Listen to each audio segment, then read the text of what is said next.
Good afternoon, everyone. Thank you very much for joining the Cancer Support Group meeting of this month, the Weekend Cancer Support Group. हम लोग थोड़ी देर रुकते हैं, सब लोग join कर रहे हैं 1-2 मिनट में। आज हमारे साथ स्पेशल गेस्ट हैं, गेस्ट नहीं, of course he's the mentor and part of the team, but he's so busy to get him is difficult. But we'll just wait for a couple of minutes for everyone to join. Sure.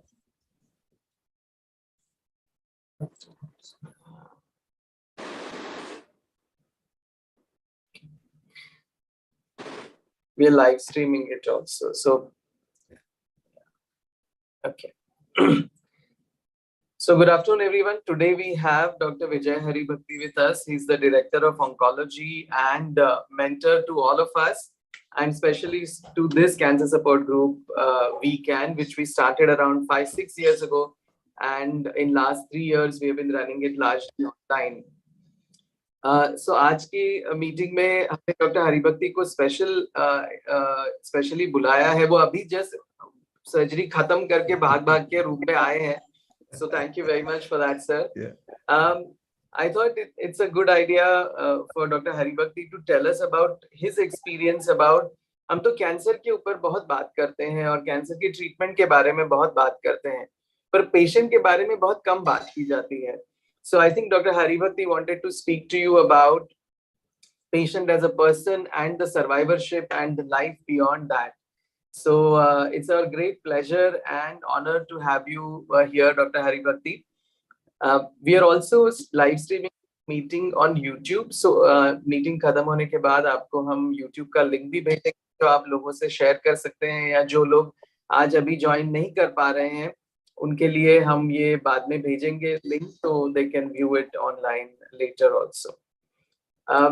Mehzabeen, over to you. Thank you so much. And without further ado, we'll give the stand to Dr. Haribhakti, the man who needs no introduction. So Yeah. Okay. Thank you so much, Mehzabeen. You're always so kind, and so is Prasad, and it's such a nice family feeling over here. So although it is all virtual, I'm for a moment imagining that we are all there live together. हालांकि हम computer पे साथ में हैं, मैं ये अनुभव करना चाहता हूँ कि सब हम लोग एक साथ मिलके बैठे हैं, बातें कर रहे हैं. और मुझे कहा गया है कि ज्यादा करके हिंदी में बात किया करो, और वो मेरा प्रयास होगा. मैं जरूर पूरा प्रयास करूंगा, और बीच में थोड़ी सी इंग्लिश आ जाए तो क्षमा करना. So मैं पहले तो आप सबको बधाई देना चाहता हूँ. 5 years is a long time, और 3 साल जो रेगुलरली लगातार आप लोग मिल रहे हैं, वो एक बहुत ही अच्छी चीज है. और मैं चाहता हूँ कि मैं सबको बधाई दूं, सबको मेरी शुभकामनाएं दूं, क्योंकि ये बहुत बड़ी बात है कि ऐसी एक्टिविटी हमारे देश में, हमारे हॉस्पिटल में जारी है. ये बहुत ही इम्पोर्टेंट है, बहुत ही अमूल्य है, क्योंकि मेरी समझ में जो हमारा रिश्ता है आप सब से, वो एक बहुत ही अनोखा और और बहुत ही बेहतरीन रिश्ता है जिसको कायम रखना जरूरी है। हम ये नहीं समझते हैं कि बस एक बार ऑपरेशन हो गया या एक बार रेडिएशन दे दिया या एक बार आपने कुछ कंसल्ट कर दिया फिर खत्म हो गई बात। ये एक ऐसा रिश्ता है जो कायम रखना जरूरी है। और मैं मानता हूं कि ये रिश्ता इम्पोर्टेंट है क्योंकि वो 3 स्तंभ पे बना हुआ है। पहला तो आपका विश्वास, वो जो बहुत ही जरूरी है, बहुत ही अहम है। और आप सब लोग यहीं पे हैं साथ में, आप लोग सुन रहे हैं, आप लोग पार्टिसिपेट कर रहे हैं क्योंकि हमें पता है कि हमें आपके संपूर्ण विश्वास का अनुभव है। सो वो एक बहुत बड़ी चीज है हमारे लिए। दूसरी चीज है जो ये एक्टिविटी ज्यादा स्ट्रेस करती है, वो है हमारी आत्मीयता। ये सही है कि हाँ, हम डॉक्टर है, पेशेंट्स है, फैमिलीज है, मगर ये जो आत्मीयता है वो बहुत इंपॉर्टेंट है। हमको एक दूसरे को मिलके अच्छा लगता है, हमको एक दूसरे को मिलके लगता है कि हाँ, हम कोई अपने अपने बहुत नजदीकी संबंधी से मिल रहे हैं। सो वो आत्मीयता बहुत जरूरी है। और तीसरा है कि हम समझते हैं कि इस रिश्ते में हम एक दूसरे को एक तरह से सिखा रहे हैं कि जिंदगी कैसी जीनी चाहिए, कैसी जी ली है आप लोगों ने, और कैसे दूसरों के लिए हम उसको सुधार सकते हैं। सो हमें लगता है कि ये रिश्ता बहुत ही इम्पोर्टेंट है। और मैं सोचता हूं कि इस रिश्ते को बढ़ाया जाए और जैसे दिन जाए वैसे इसको ज्यादा और ज्यादा स्ट्रॉन्ग किया जाए। मगर आज मैं एक बात आपसे पेश करना चाहता हूं। अगर आप ऐसा समझते हो कि हम सुनना चाहते हैं कि डॉक्टर हरिभक्ति या डॉक्टर दांडेकर या डॉक्टर मेजबिन क्या कहेंगे हमसे, तो शायद आप कुछ डिसअपॉइंट हो जाओगे, क्योंकि आज मैं सुनना चाहता हूं कि आप लोग क्या समझते हो इस बारे में। अगर मुझे एक परमिशन मिले तो मुझे एक कोट याद आता है जॉन एफ कैनेडी का। उन्होंने कहा था, countrymen, ask not what your country can do for you, ask what you can do for your country. So उसी तरह मैं कहना चाहता हूं कि आप केवल ऐसा मत सोचो कि आपको सुनना है, आप ये भी सोचो कि आपको क्या करना है। और मेरी समझ में आप बहुत कुछ कर सकते हो कैंसर के लिए, इस बीमारी के लिए जो सदियों सदियों से है। ये कोई नई बात नहीं है। हम अंग्रेजी में कहते हैं कि cancer is a disease of great antiquity. और सादी सरल भाषा में मैं ये कहूंगा कि सबसे पुराने सबूत जो है, जैसे कि इजिप्शियन ममीज है या या कोई भी वो फॉसिल्स है, उसमें से ट्यूमर्स प्राप्त किए गए। यानी कैंसर एक ऐसी चीज नहीं है जो कुछ नहीं कल हुई है। ये सदियों से, जहां जहां जब से जीवन है तब से कैंसर है, और ये चली जाने वाली भी नहीं है। ये एक ऐसी चीज है जो जीवन से जुड़ी हुई है, क्योंकि जैसे पूरा जीवन ही एक इत्तेफाक है। आप सोचिए, ये पूरे ब्रह्मांड में ऐसा कैसे हुआ कि एक ही हमारी प्लेनेट पे, पृथ्वी पे ही कैसे जिंदगी पैदा हुई। अभी तो सब टेलीस्कोप है, जेम्स वेब टेलीस्कोप है, जिससे हम कई मिलियन लाइट ईयर्स दूर दे सकते हैं, और हबल टेलीस्कोप भी था। मगर हमें पता है कि वास्तव में हमारी जैसी जिंदगी हमने कहीं देखी नहीं है। तो ये जिंदगी ही एक इत्तेफाक है कुदरत का।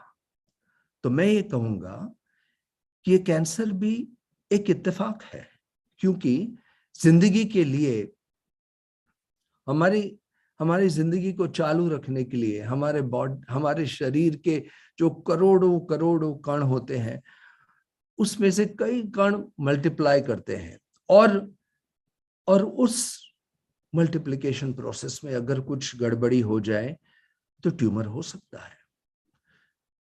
इसलिए मैं ये कहूंगा कि आपको समझना है कि ये किसी की बदनसीबी नहीं है। अगर कोई सोचता है कि ये मैंने कुछ गलत काम किए होंगे तो मुझे ये हो गया, ये मेरी बदनसीबी है, ऐसा मत सोचिए, क्योंकि ये जिंदगी ही एक कुदरत का कमाल है।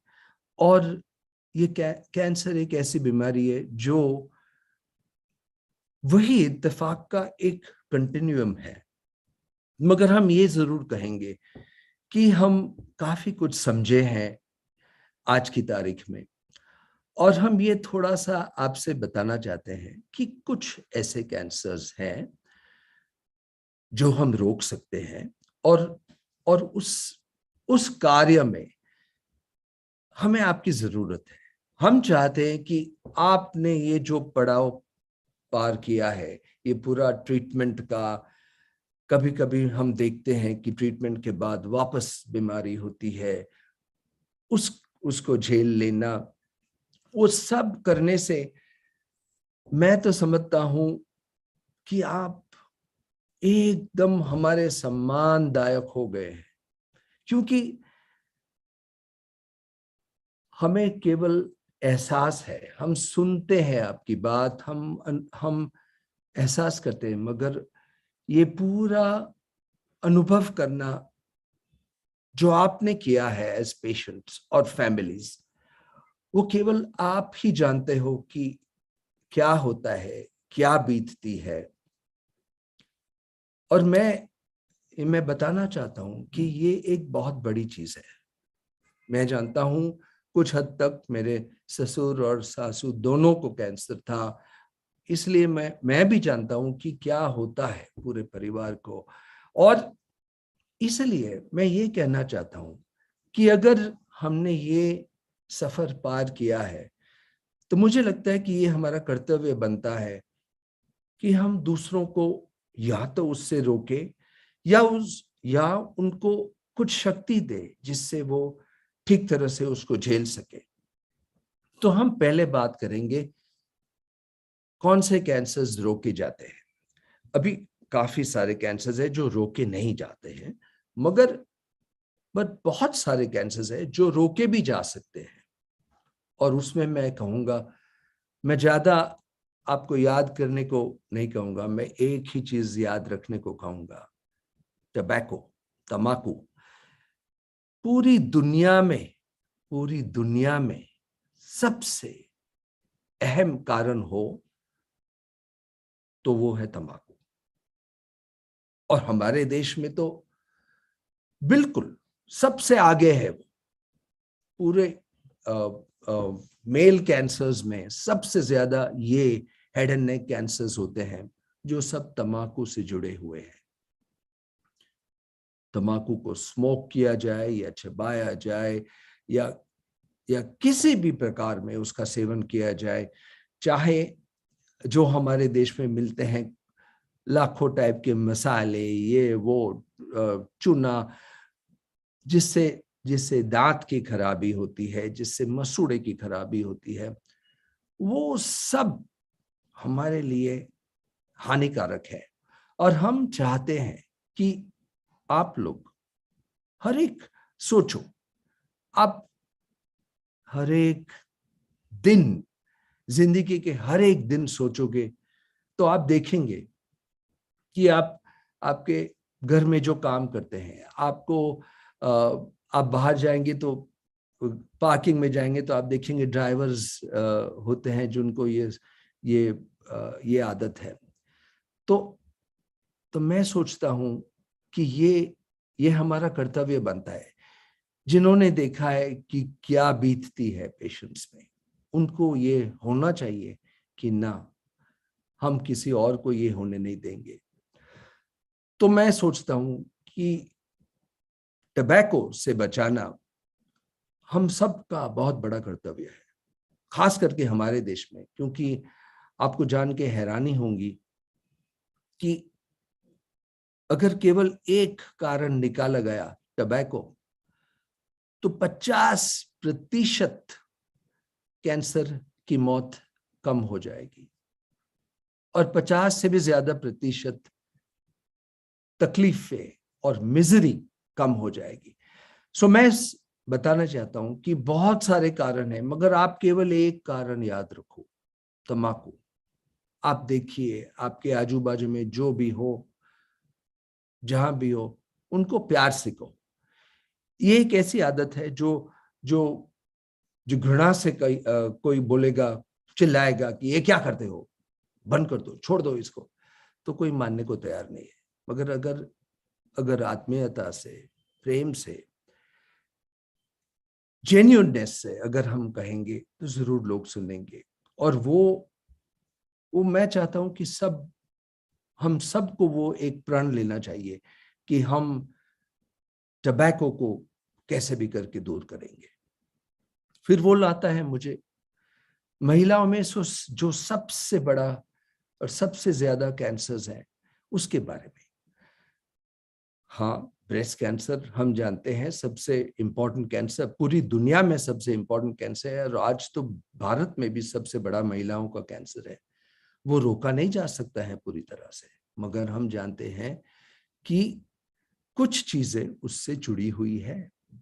हम जानते हैं कि हाँ, कि कभी कभी 10 में से 2 या 3 केसेस में ये फैमिली हिस्ट्री होती है, वारसागत होता है, तो वो एक जानना चाहिए। मगर और सब जो चीजें हैं, पूरी लाइफस्टाइल, जिस तरह से हम जिंदगी जीते हैं, जिस तरह से जो हम खाना खाते हैं, सैचुरेटेड फैट्स से भरा हुआ, एक्सरसाइज नहीं करते हैं, बच्चे लेट होते हैं, बच्चे को दूध नहीं दिया जाता है, ये सब रिस्क फैक्टर्स जो है, वो मैं चाहता हूं कि आप जान लो। और अगर आप आजू बाजू में भी देखो तो आप कहो लोगों को कि ये ऐसी बीमारी है जो कुछ हद तक हम कंट्रोल कर सकते हैं।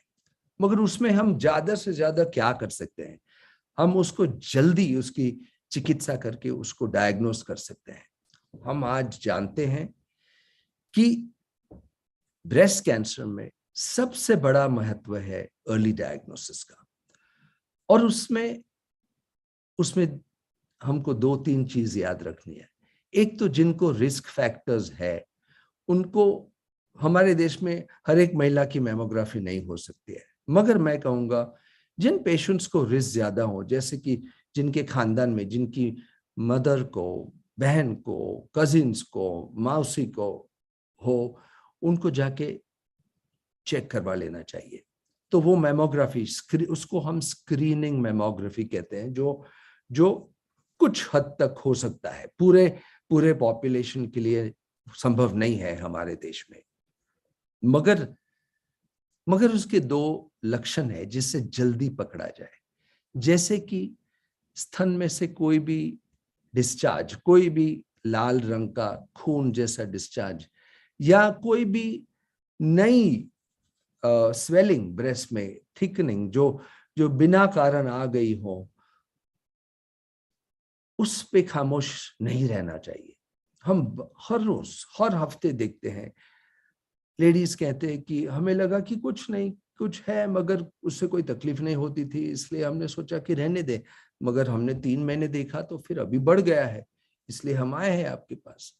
तो हम ये कह रहे हैं कि ये खामोशी खतरे में बदल सकती है, इसलिए आप सबको जानना चाहिए और आप सबको दूसरों को बताना चाहिए, अपने घर वालों को, अपने परिवार को, अपने मित्रों को, कि ये लक्षण है कि या तो चमड़ी अंदर खींची जाती है, उसमें कुछ ज्यादा करना नहीं पड़ता है, उसको बड़ा सेल्फ एग्जामिनेशन भी नहीं करना पड़ता है। एक बार स्नान करते समय हाथ चला लिया या एक बार मिरर के सामने देखा, अगर चमड़ी अंदर खींच गई है, अगर स्तन ऊपर खींचा गया हो, अगर स्तन में से कभी कभी खून निकलता हो या नया कोई गांठ जैसा आया हो, तो उसकी जांच करवा लेना जरूरी है, ताकि हम जल्दी से पकड़ ले उसको और हम उसका जल्दी से हल कर सके। आपको ये जान के शायद हैरानी होगी कि हमारे देश में ये मुंह के कैंसर्स जो सबसे ज्यादा है पूरी दुनिया में, वो हमको ज्यादा करके स्टेज 3 और स्टेज 4 में ही मिलते हैं। और ऐसा क्यों है? कारण एक ही है। एक तो लोगों को पता नहीं है कि उसके कुछ लक्षण हैं जो जो हमें परखने चाहिए, और दूसरा ये कि अगर लक्षण आ गए हैं तो भी लोग जल्दी से डॉक्टर के पास जाते नहीं हैं। तो जैसे कि मुंह में अगर कोई सूजन हो या छाला हो जो हफ्तों के लिए बिना कारण के ठीक नहीं हो रहा है, खास करके कोई डेंटिस्ट ने दांत निकाल दिया हो और वो घाव भरता ही न हो, तो वो बता देना चाहिए। क्योंकि खास करके इन लोगों को जिनको किसी भी तरह के तंबाकू के सेवन की आदत हो। सो मैं ये बताना चाहता हूं कि मुंह के कैंसर जो सबसे ज्यादा है अपने देश में, उसके लिए रोकने के लिए तो तंबाकू बंद करना है और उसको जल्दी से और अच्छी असरकारक तरीके से ठीक करने के लिए उसको जल्दी परखना जरूरी है। और उसके लिए हमें ये करना है, अगर आप किसी को भी आपके साथ काम करते हो, कोई भी हो जिसको तंबाकू की सेवन की आदत है, समझ लो कोई नहीं सुनते हैं, तो कहने के हाँ एटलीस्ट बता दो, सालाना एक बार चेकिंग करा लो, क्योंकि वो एक चीज से काफी फर्क पड़ सकता है। सो मैं ये कहूंगा कि अगर हमें कैंसर को जल्दी परखना है तो हमें कुछ कुछ चीजें ही याद रखनी है। हमें ज्यादा अपने आप को आपको भी बर्डन नहीं करना है। तो वो वार्निंग साइंस है, एक तो जैसे मैंने कहा ब्रेस्ट में, वैसे और कहीं भी अगर कोई भी नया गठन आया हो, खास करके जो कड़क हो बिना कारण के और बढ़ रहा हो बिना कारण के, तो वो बता देना चाहिए। उसी तरह कोई भी छाला हो मुंह में या कहीं भी, जबान पे, मुंह पे, तो और ठीक नहीं हो रहा है, तो वो बता देना चाहिए। एक एक लक्षण है जो जो कोई भी पूरे परिवार में कोई भी पहचान सकता है कि कोई भी आदमी को अगर सिगरेट या बीड़ी का सेवन की हैबिट है, और अगर उनकी आवाज में कोई खराश आ गई हो और जाती ही नहीं है किसी भी कारण, उसको हम अंग्रेजी में हॉर्सनेस कहते हैं, तो वो बता देना चाहिए कि क्यों ये ऐसा हो रहा है। हॉर्सनेस है या गिलने की तकलीफ है, अगर वहां के कोई कैंसर है तो कभी कभी एक जगह पे दुखते रहता है, कान में दुखते रहता है, या गिलने में तकलीफ है, या खांसी करने पे थोड़ा सा खून निकलता है, तो वो तकलीफें जो हमारे देश में सबसे इंपॉर्टेंट कैंसर है, वो अपने आप को ऐसे अनाउंस करते हैं। और वो क्षमता होनी चाहिए कि हम ये कैंसर्स की बात सुन ले और जल्दी से डॉक्टर के पास चले जाए। एक दूसरा है कि अगर बिना किसी कारण के एकदम भूख कम हो गई हो या एकदम वजन कम होते जा रहा हो, बिना कोई कारण के डाइटिंग कुछ एकदम वजन कम हो रहा है, तो उसका चेकिंग करवा लेना चाहिए। कभी कभी जो अंदर के ऑर्गन्स के कैंसर है उसमें कोई दूसरे लक्षण नहीं होते हैं, केवल ये ही, तो ऐसा अगर हो तो बता देना चाहिए। अगर कोई भी अपनी डेली हैबिट्स में, जैसे कि पेशाब में या पैखाने में अगर खून जाता हो या रुकावट आती हो या उसके हैबिट्स में फर्क हो, तो वो बता देना जरूरी है कि ये क्यों हो रहा है। और मोस्ट इम्पॉर्टेंट, तो अगर किसी भी टाइप का अननेचुरल ब्लीडिंग हो, यानी अब अगर समझ लीजिए कोई भी महिला को मेनोपॉज आ गया हो, महीना बंद हो गया हो और उसके बाद अगर खून निकलने लगे, तो वो एक चीज है जो बता देनी चाहिए। मुझे काफी अफसोस होता है ये कहते हुए कि सर्विक्स के कैंसर हमारे देश में सबसे सेकंड है, ब्रेस्ट पहला है और सर्विक्स सेकंड है, और वो जस्ट 2-3 साल तक सबसे बड़ा कैंसर था, और उसको पकड़ना कितना आसान है। सब महिलाओं 30 साल के ऊपर सालाना अगर एक बार, उसको पैप स्मीयर कहते हैं, एक छोटा सा तपास है जिससे पता चल जाता है, या ऐसा कोई भी लक्षण हो वो बता दे, तो वो बीमारी को जल्दी अगर हम पकड़ ले तो हम बहुत कुछ कर सकते हैं। तो आज हम आपको यही बताना चाहते हैं, नॉट कि हम क्या कर सकते हैं, मगर आप हमारे लिए क्या कर सकते हो, कि ये सब चीजों अगर आप ध्यान में रखेंगे, आप अपने आप ऐसा प्रण ले लो कि नहीं, हम कैंसर के लिए कुछ करना चाहते हैं,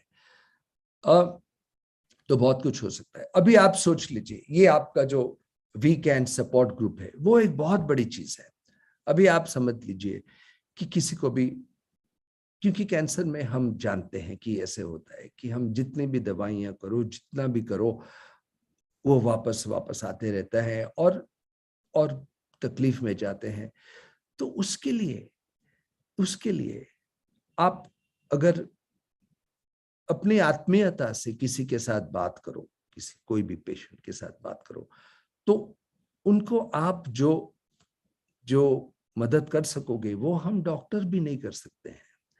इसलिए हम ये कहना चाहते हैं आज कि ये आपका सपोर्ट ग्रुप में सबसे बड़ा चीज मैं ये बताना चाहता हूं कि ये सफर पार करके और ये तकलीफ है झेल के, मैं समझता हूं कि आप आम आदमी से काफी स्ट्रांग हो गए हो, काफी आ, काफी हद तक आप जान गए हो कि क्या करना चाहिए, क्या नहीं करना चाहिए, और इसलिए मैं समझता हूं कि आप आप बहुत बड़ा रोल प्ले कर सकते हो। और मैं ये आज जानना चाहूंगा आप लोग सबसे, आप लोग प्लीज अभी शेयर करना। मैंने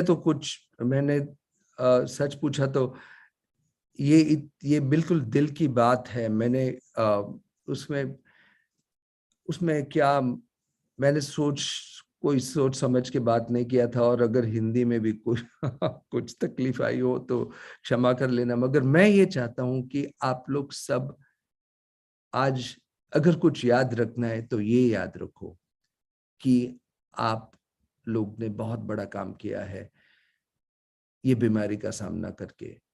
आप लोग ने अपनी सहनशीलता का और अपनी अपनी शक्ति का अनुभव किया है, और लोगों को दिखाया कि आप कैसे ऐसे बड़ी तकलीफ को भी झेल सकते हो। तो हम चाहते हैं कि आप अपने आप को मजबूती से और अच्छी तरह से एक एक जो आपको जिंदगी मिली है उसको उसको आप एनरिच करो। हम तो समझते हैं कि हर एक बार मैं कोई भी पेशेंट या फैमिली को मिलता हूँ, बातें करता हूँ, तो मैं खुद सीखता हूँ, एनरिच होता हूँ। उसी तरह से आप दूसरों को एनरिच कर सकते हो अपने अनुभव से, और आ, और और हमें मालूम है कि इस चीज से सबको फायदा होगा। कैंसर एक ऐसी बीमारी है जहां कुछ चंद डॉक्टरों खास कुछ नहीं कर सकते। पूरी आबादी की जरूरत है हमें, आप सबकी जरूरत है हमें इसका सामना करने के लिए। So thank you very much कि आप लोग सब आए। अब हम देख रहे हैं कि ऑलमोस्ट 49 लोग हैं। So thank you very much कि ऐसे शनिवार के दिन सुबह आप लोग सब आए हो। मगर मैं दिल से कहता हूं कि मैं आप लोगों की बात सुनना चाहता हूं, और ये सुनना चाहता हूं कि आप लोगों ने क्या सीखा और आप लोग क्या कर सकते हो? नमस्ते.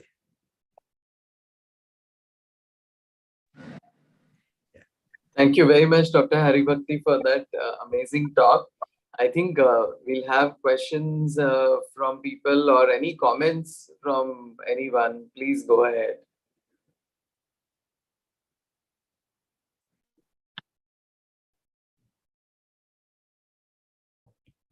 I think what Hi. he has written in the comment section is one of the best things I've read, Aj. That I pledge to educate on most common symptoms, spread awareness with all interfaces in the society, and stand by for assistance with abilities, that is emotional, financial, and social. Thank you so much, Mangeshji, for writing that. Thank you so much. It means a lot because it tells me that you have really got what it takes. That's wonderful. Yeah.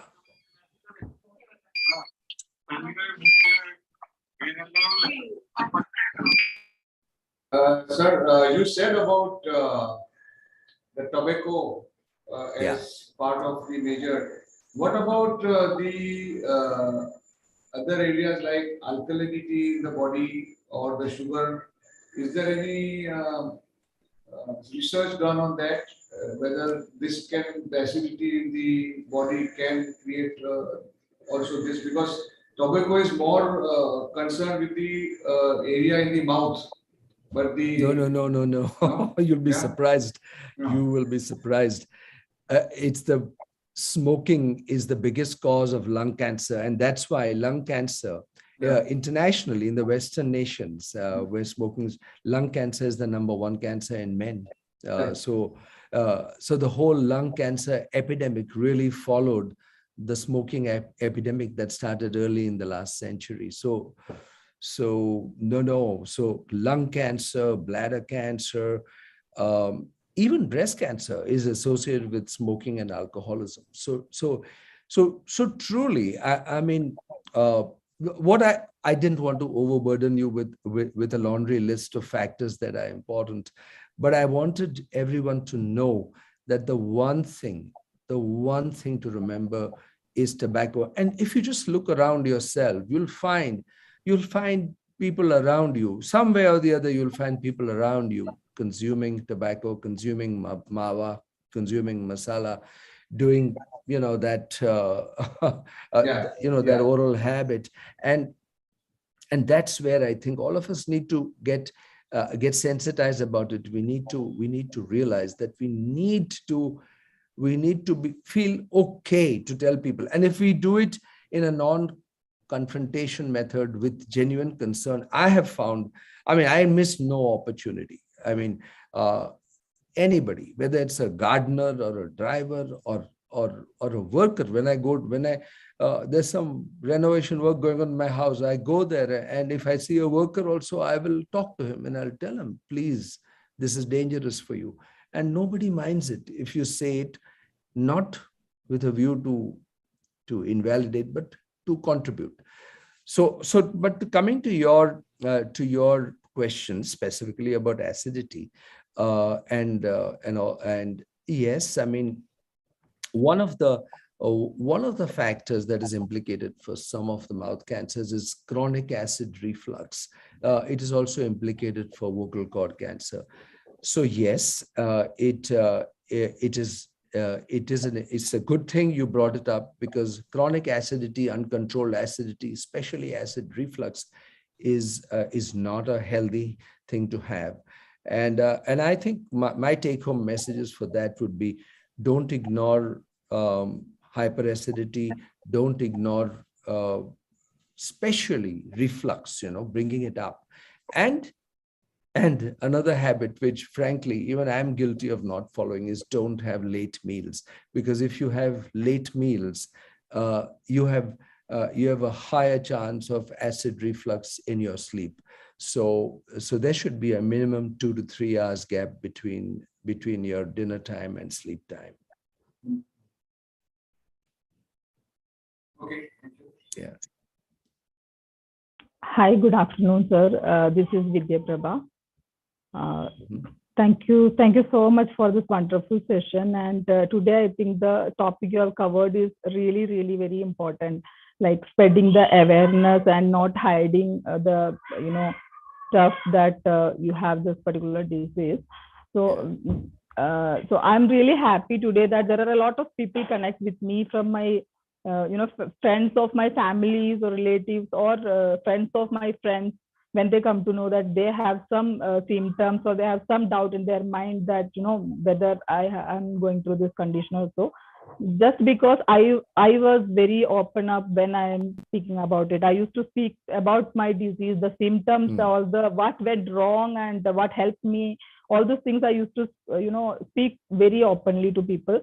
So they also have that particular freedom to connect with me and ask me, I have this symptom, what should I do? I used to tell them that go to an experienced doctor or do a sonography or mammography, because in my case it happened like I never ignored it, but the doctor which I went to, an experienced doctor, but she and there is a surgeon, they couldn't actually tell me that this can be something of this sort, and it was delayed and it went to the next stage and to the next stage. So I'm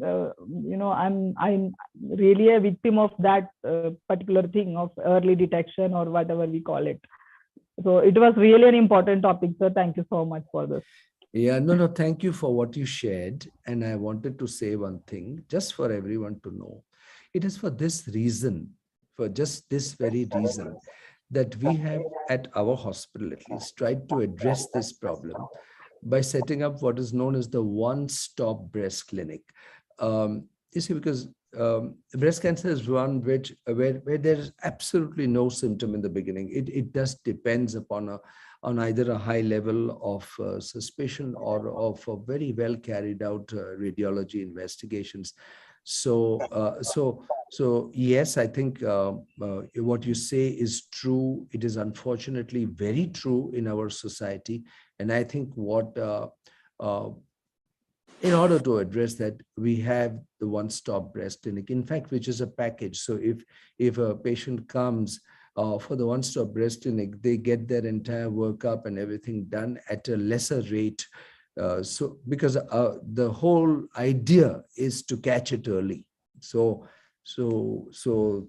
thank you for sharing it. I think you have actually, from your own example, outlined the very, very high importance of setting up a system for early diagnosis. In the same way, I would say people who have tobacco habits should not shy away from coming for a regular checkup. People who have smoking habits should have an annual plain CT chest. So, I mean, I didn't want to go into too many specifics, but I'm just saying that yes, there have to be. In our country, the population is too large to have a population-based screening for any type of cancer. It just is not feasible. But it can be based upon risk and upon an individual patient wanting to find out. So yes, I mean, what you have said is very important, and thank you. And I wish people get the message from it. Yeah. Hello. Yes. Yeah. Hello, sir. Like it is said that consuming sugar increases the cells of cancer to grow. Sir, can you just help me in this? Yeah. I have tea, but since I've read that, I don't know what to do. No, please add a little sugar. If it gives you happiness, it's not going to cause you cancer. This is a very popular myth, and I want to dispel it. I only want to say one thing, that this whole thing of completely saying sugar is bad and it causes cancer is complete nonsense. At the same time, I would say unnecessarily consuming sugar is just not a healthy habit at all, no matter whether cancer or any other disease. So it's a good idea to not consume sugar unnecessarily, and I would encourage that. But that's more from adopting a healthy habit than making. if a person has had a cancer and wants to have an occasional chocolate, he should not feel guilty to have it. That is just not, it's just not true. Let me tell you, there is no evidence to link sugar directly with cancer. Thank you, sir. So can I add on this? Sugar is, of course, there is no evidence. But do you think that the extra sugar reduces the immunity in the body, which again is not good for causing cancer? See, I'll tell you, uh, see, this is the thing. I mean, about whether it's sugar, whether it's cholesterol, everything that people like is subjected to scrutiny, and we are told it's bad. But what we need to realize is, I mean, in proportion and without excess, one doesn't have to deprive oneself. You see, I mean, for example, it's I can say, okay, I'm fond of chocolates, and I'm very fond of chocolates. So, and I am early diabetic, and I am a cancer surgeon, but I don't deny myself for chocolate sometimes. I think that's perfectly all right. And I know I'm not harming myself. So please understand what I'm saying. I'm not saying eat a whole lot of sweets and throw all this to the winds. No, these are correct things, but they are designed for a different purpose. I don't want you to become a cancer phobic. Nobody should become a cancer phobic about these habits. That's all I would like to say. Hello, doctor. Yeah. I'm Jayashree Shroff. Yeah. 5 years back, I had a small cell carcinoma bladder cancer. And in HN Hospital, Dr. Inderpreet Gill had operated me. And last year, in March, I was detected with the breast cancer, which you operated to me. Now, I want to know, I have been taking antacid for a very, very long time, for 20 years. And I have never drank any alcohol, no tobacco, nothing. Still, is it a cause of my bladder cancer? I don't know why I got the small cell carcinoma. Okay, no, there's no evidence that that antacids produce bladder cancer. See, you must understand that firstly, a small cell cancer of the bladder is a rare entity, very rare, and I don't think there are any outright risk factors for that. So I want to quickly assure you that it was not your fault at all. Nothing that you did in your life caused it. So don't blame yourself. I'm glad you brought it up, because I think this is one very common thing we see. People blame themselves. Okay, I wish I had not done this, and I wish. No, I don't think cancer is a disease in which regret at all helps or contributes to improvement. And certainly not in your case. I think I've seen you. You have perfectly very, very good habits, and yeah. So there's no problem. Yeah. And I still remember I had one cyst on my breast. When I came to show you, you said, no, it is not a cyst, it is a cancer. And you operated me. And the moment I came out of the anesthesia, you said, Mrs. Shroff, it was a cancer. You were thinking it was a cyst. I can never forget that, doctor. Last year, March, you had operated me. Yeah. And I had see, very early. Yeah. It was a small cyst under my breast, and I immediately show you.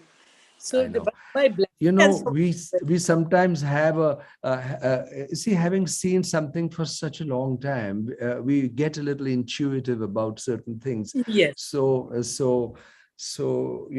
I mean, I was never planning to just leave it untreated. So I'm glad we went ahead and did the needful. Doctor, my husband eats a lot of tobacco and all that.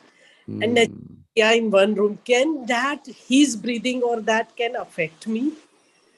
No, but the best thing you can do after this lecture. He won't. I'm hoping. He reads a lot. He reads a lot, but And doctor, I take tea. I drink a lot, 2-3 cups, mild That's tea. okay. That's okay. Lucky I don't take any sugar. I am very particular about my diet, but still I don't know how I got the small cell carcinoma bladder. That's why. See, so you're again bringing up a very important point, and I'm saying, please Yes. don't consider it your misfortune. Don't No. consider it your No, bad luck, because really it is an accident. If you ask me, what is cancer? Largely, it's an accident, even for somebody who is consuming it. I'm telling you, there are crores and crores of people who smoke and drink and have the Yes. worst, And most they don't depraved have. habits, and they don't get. But some of them get it. So why does one person get it and why does another not get it? We don't know. But so I don't think regret works. Yes, because we know that tobacco is a major cause, it becomes our duty to keep people away from Yes. chewing habits. So I think one thing you can do is, the only thing you can do it maybe with a slight difference is, with a lot of love and affection, tell your husband to give it up. Let's see what happens. And doctor, I never blame myself. I have always, I feel although I got cancer, but I'm blessed. I could do all surgery. I was financially secure. I could do everything, and I'm living till it's more than 5 years, and I'm living it. And healthy life, I'm living it. So I never blame. In fact, I try to help people when they call me. I tell them how to live life and everything. No, it's very good. I think that's what I said. I hope I conveyed it, because I spoke in Hindi because I was instructed to, and I hope that got conveyed, that you are the heroes for us, because you have gone through it yourselves. We watch you, we see you, we acknowledge you, but you are the ones who have experienced it, and so I have great respect for that. I mean, it's one thing talking about it, it's another going through it. So I've realized the difference, and so I'm very proud of you. I mean, it's amazing how you have you've taken it in your stride, and you didn't get beaten by it. You grew senior to it. Doctor, I travel, go everywhere. That's the spirit. Hello, Dr. Thank you. Thank you so much, doctor. Thank you. This is Amit Vora. This is Amit Vora. Yes, I had cancer of esophagus 2.5 years back. After CT-RT, there was a complete metabolic response, and I had decided not to go for surgery. Of course, 2.5 years have passed, and my oncosurgeon had said that regularly do checkup, do PET scan, and do endoscopy. So is there any research to show how good this is, or what are the chances of reoccurrence, or is there any research available in this? Yes, I'll tell you.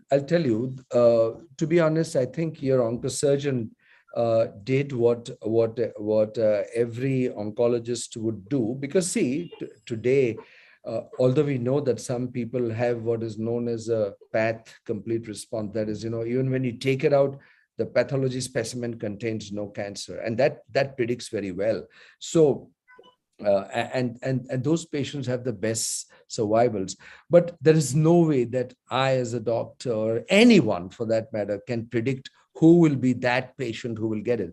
But my guess is you are one of those who had a complete response. And even if you had been operated, perhaps no cancer would have been found in your case. But that cannot be an across-the-board advice to all patients, because that would not work for most. So in your case, if you're advised regular surveillance, that is done with a view to pick up anything, should it ever happen. So yes, I agree with your oncologist that you should remain under surveillance. And the fact that you were advised surgery after chemoradiation is also in keeping with the most standard guidelines.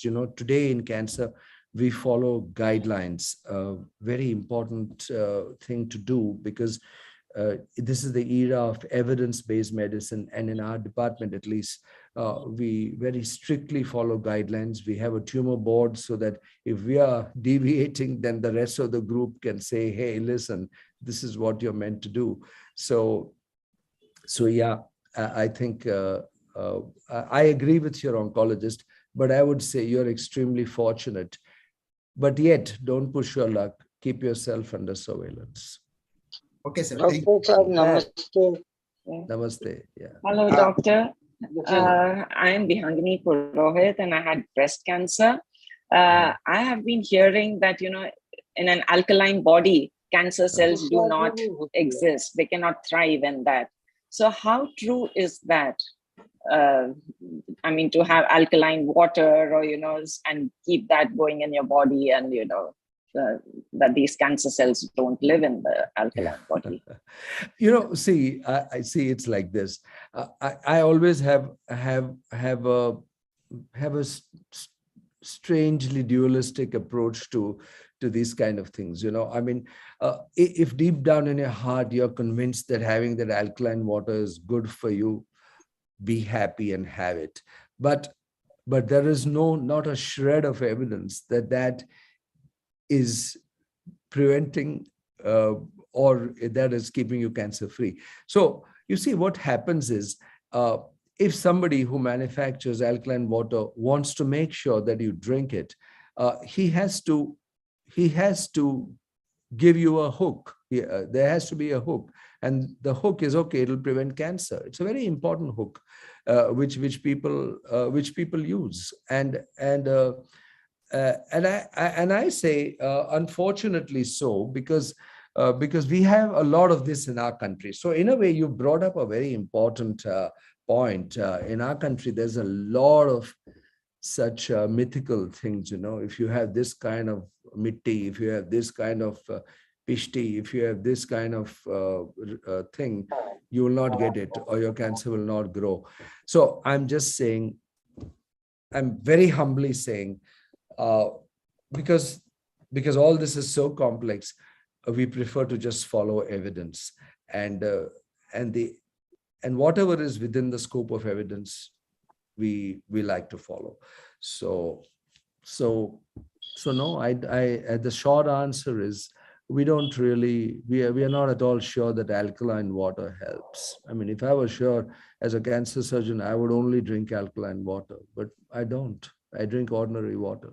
So I don't know if that's okay as an answer. Yeah.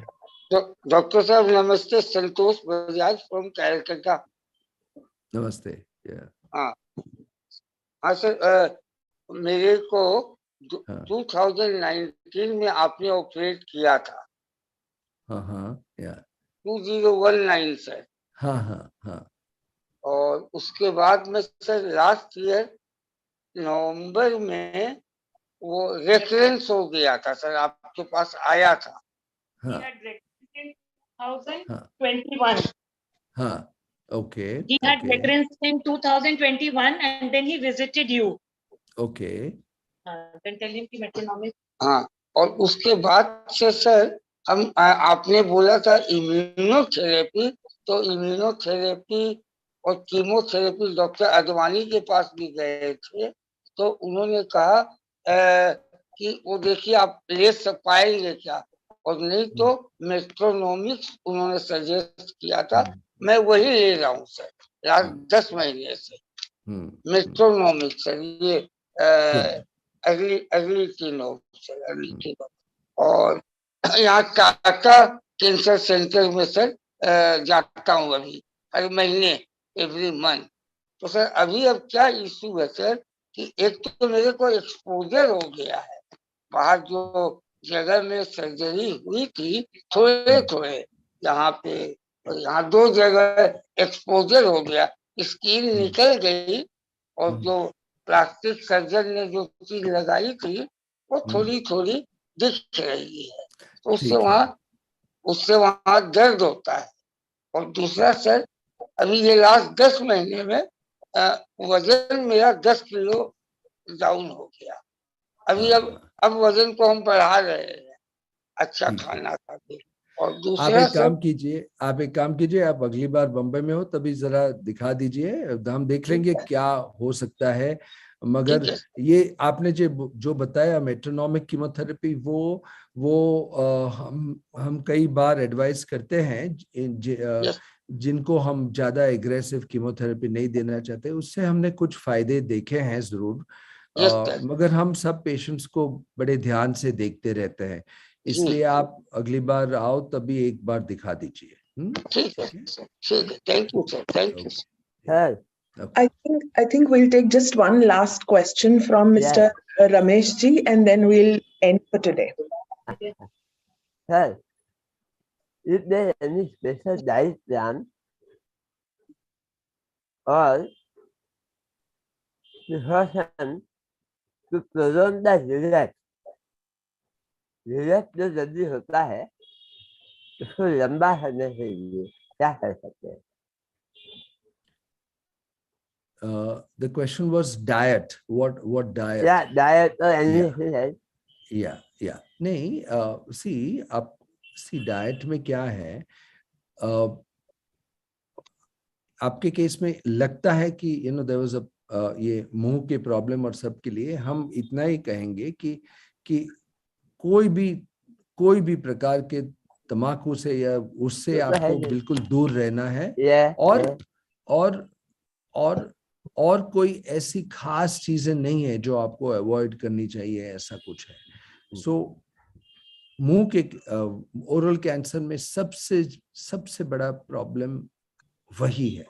और हमारा सबसे बड़ा problem ये है कि कई patients ठीक होने के बाद, ऑपरेशन के बाद वापस चले जाते हैं वो हैबिट्स में, और उन पेशेंट्स में हम देखते हैं कि सबसे ज्यादा वापस होने की संभावना होती है। सो इसलिए आपने सवाल पूछा, वो जरूरी था कि हैबिट्स बिल्कुल दूर रखनी चाहिए, नहीं तो वापस होने की संभावना बढ़ जाती है।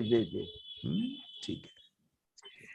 Thank you so much, sir, for spending a good 1 hour with us and giving us all your invaluable knowledge. And a little take back for all of us is that the small red flags are something that we need to do. And survivorship is a very big responsibility, as sir said. And you are the spokesperson for others and your own leaders in your own capacity. So your own experiences are very, very important. And thank you so much, sir, for giving us this little bit of nugget of important information of what to watch out for, what to look out for, so that we as individuals can help others. And I think the most important thing that you said was that the cancer that all of us had or we faced was an accident, and we don't blame ourselves for it. And with that, leaving the regret aside, we move ahead and educate and help others. Thank you so much, sir, for spending this hour with us and enlightening us. And we will see you all in the next month. Okay, all the best. So I just wanted to say that the talk I saw was mesmerizing. I have been glued to hearing him for the last 1 hour. I have not budged anywhere. It was truly mesmerizing, sir. And what an approach. Even the Hindi was a mastery. So congratulations. Coming from you, that's a great compliment. Coming from you. Mesmerizing, truly. Thank you for motivating us. Okay. Yes. Thank you. Thank you. Okay. Thank you. Bye-bye. Thank you, sir.